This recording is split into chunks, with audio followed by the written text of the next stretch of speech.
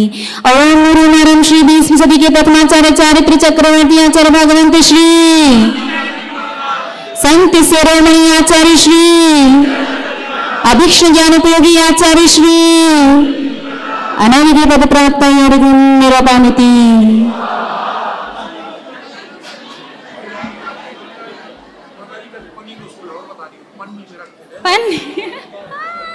हमारे बाहर से पधारे